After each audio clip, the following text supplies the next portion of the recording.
वैसे तो बुजुर्ग लोग कहानियां सुनाते हैं, यहाँ पे थोड़ा बुजुर्ग हो गए तुम। देखिए मैं है ना, तो मैं पानी पी के आप लोगों को थोड़ा वो करना चाहता हूँ। स्टार्ट करें जी। सिर्फ आप लोगों की 5 मिनट चाहिए, लेकिन दोस्तों ये 5 मिनट एक छोटी सी कहानी, जो बंदा इधर सीरियस बैठा हुआ है मैं यकीन से कह सकता हूँ उसकी लाइफ चेंज होने जा रही है अगर आप गौर से सुनेंगे तो। एक बादशाह था बैठा हुआ अपने वजीरों के साथ, अपने वजीरों को बोलता है यार सब काम तो खत्म हो गए, एक काम करते हैं, ये जो मेरी सल्तनत है, जो मेरी बादशाहत है, इसमें से मुझे जाके ढूंढते हैं कि बेस्ट 5 बेवकूफ कौन है, वो निकाल के लेकर आओ।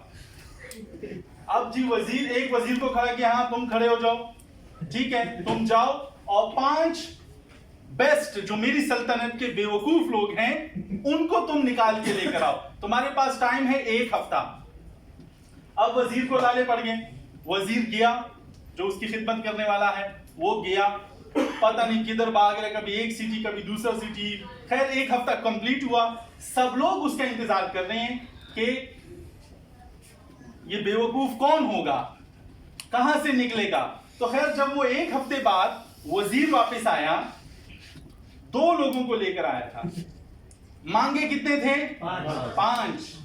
लेकिन 2 को देखकर जो वो बादशाह सलामत थे उनका पारा हाई हो गया।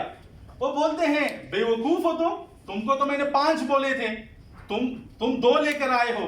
तो वजीर बोलता है कि बादशाह सलामत 5 की जगह 6 दूंगा, थोड़ा इंतजार करो।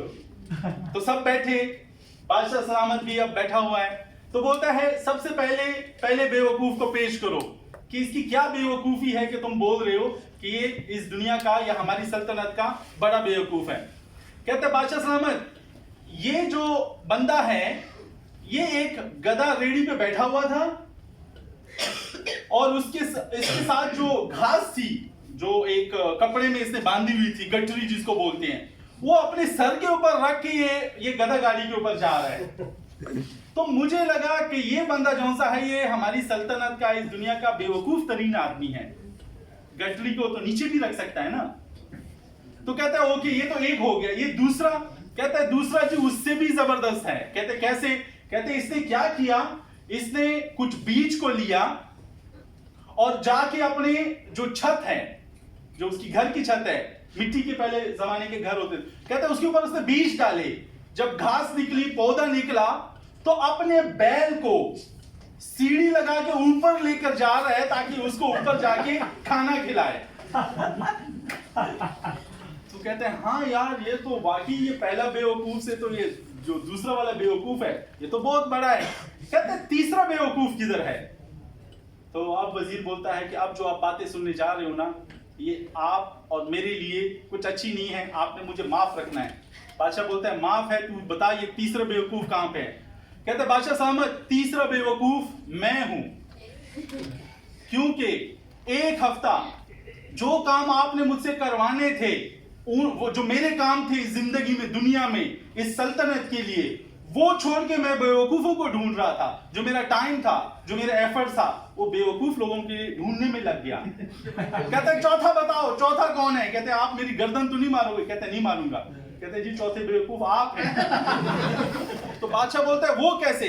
कहता है कि आपके पास एक बेहतरीन वजीर हैं, बेहतरीन लोग हैं, आपको हमें ये बोलना चाहिए था कि जाओ इस दुनिया से, इस सल्तनत से बेहतरीन अक्लमंद किस्म के लोगों को लेकर आओ। लेकिन आपने क्या किया?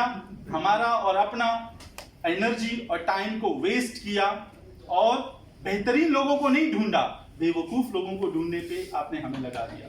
तो चौथे बेवकूफ माजरत के साथ आप हैं। बादशाह का सर थोड़ा नीचे आ रहा हूं, आप लोगों की तरफ आ रहा हूं। बादशाह साहब का सर नीचे। कहते हैं आप वो 5वां भी दिखा दे। कहते हैं जी मैं 5वां मैं दिखाऊंगा, छठा मुजाहिद दिखाएगा तुम्हें। कहते हैं 5वां पहले दिखाओ, मुजाहिद से हम बाद में पूछेंगे। कहते हैं 5वां, ये सारे जो दरबार में लोग बैठे हुए हैं 1 हफ्ते से, अब इन्होंने कोई काम नहीं किया, कोई धंधा नहीं किया, इस इंतजार में बैठे हुए थे, इस इंतजार में बैठे हुए थे कि बेवकूफ कौन है, आके हम इनको देखें और हम ये देखें हम तो इनसे ज्यादा अक्लमंद हैं। सो बादशाह साहब, ये पांचवा जो बेवकूफ है ना, जो आपने दरबार लगाया हुआ है, इसमें जितने लोग बैठे हुए हैं,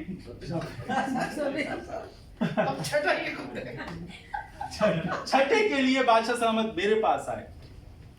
दोस्तों गौर से सुनिए। तो बादशाह साहब जो मुझे बोलते हैं कि मुजाहिद, हमें सुनना है, देखना है कि छठा बेवकूफ कौन है।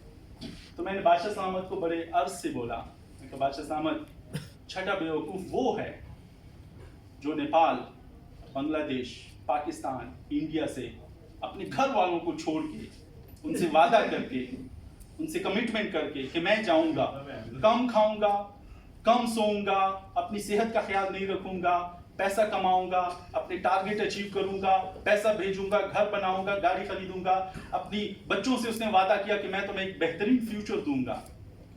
मैं कहा बादशाह साहब, छठा बेवकूफ वो बेवकूफ है जो सुबह से शाम तक अपना टारगेट या जॉब या सब चीजें उसको याद रहती हैं, एक चीज भूल जाता है, वो है अपनी सेहत, और वो है उसका अपना मकसद जो उसको यूएई में लेकर आया है। सो दोस्तों, आप नहीं, मैं आप लोगों को नहीं बोल रहा, आप लोग बेवकूफ नहीं हैं, आप डीएक्सन में बैठे हैं। आप लोग बेवकूफ नहीं हैं, आप लोग डीएक्सन में बैठे हैं। आप लोगों ने कुछ सोचा और आप लोग वाकई ही अक्लमंद थे कि आप आज डीएक्सन में हमारे साथ बैठे हुए हैं। मैं तो उन लोगों की बात कर रहा हूँ, ठीक है, जो अपने समय को, अपनी एनर्जी को और अपने जो टाइम है, कीमती टाइम है, उसको दूसरी चीज़ों में, अपने इखलाक को, अपने टाइम को बर्बाद कर रहे हैं। तो आए, आज का दिन हमारे लिए बहुत खूबसूरत है। डॉक्टर साहिबा भी हैं, मैं भी हूँ, आप भी हैं। एक वादा करते हैं कि आने वाला जो हमारा साल होगा, हम बेवकूफ़ नहीं बनेंगे, हम अक्लमंद बनेंगे। हम अपनी फैमिली से वादा करते हैं, अपने आप से वादा करते हैं कि हम अपनी सेहत का, अपनी दौलत का, अपनी खुशियों का हासिल करने का जो भी हमने इरादा किया हुआ है, इंशाल्लाह हम उसको हासिल करेंगे, अचीव करेंगे। इस डीएक्सन को जो आज 15वें नंबर पे है, इंशाल्लाह टॉप 10 में हम इसको लेकर आएंगे। आप सब लोगों का बहुत शुक्रिया, थैंक यू वेरी मच।